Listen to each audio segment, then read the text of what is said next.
अरे सबका के पियवा मिला लइकरियावा रे हमरा डीजे कंचन राज मुजफ्फरपुर। डीजे कंचन राज मुजफ्फरपुर। रे घर खेत बाड़ी दे होली है सखी होली में होलै गवनवा सैया मिलल बिजोड़ बेरी बेरिया के धरे हमरा के भरा गोर सखी होली में होलै गवनवा सैया मिलल बिजोड़ बेरी बेरिया के धरे हमरा के भरा गोर केतनो हम करी माना चाहे करी हम सोर बेरी बेरिया के धरे हमरा के भरा गोर बड़ाई करिला हम बड़ाई करिला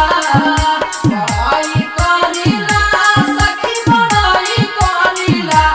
हमर पियवा मिलल गोरी से बड़ाई करिला हमर पियवा मिलल DJ Kanchan Raj Muzaffarpur. DJ Kanchan Raj Muzaffarpur. Recording by Sargam studio Bodhgaya. अरे कितना बड़ाई करी रे सखिया अपना हम पियवा के तनी न फुर्सत लेवे देवे रतिया में खटियवा के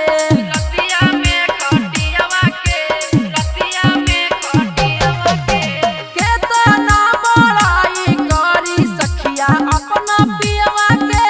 तनी न फुर्सत लेवे देवे रतिया में खटियवा के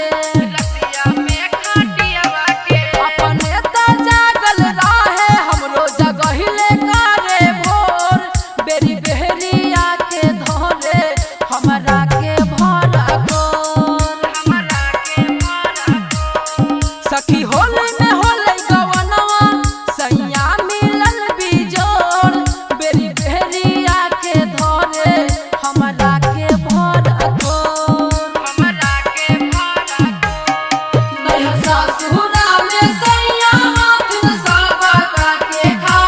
नैहर ससुरा में सैया हाथ सबका के खा उहो करले हाथ सखिया आइए बीए पास उहो करले हाथ डीजे कंचन राज मुजफ्फरपुर।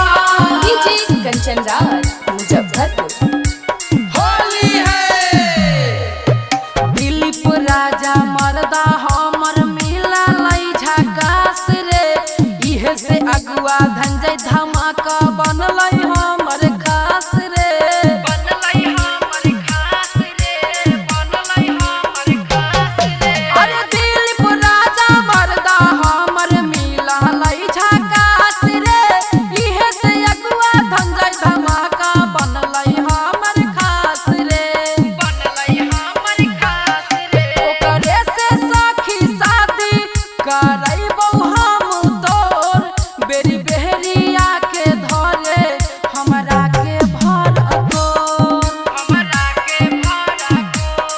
सखी होली में होलै गवनवा सैया मिलल बिजोड़ बेरी बेरिया के धरे हमरा के भरा गोर recording by Sargam studio Bodhgaya.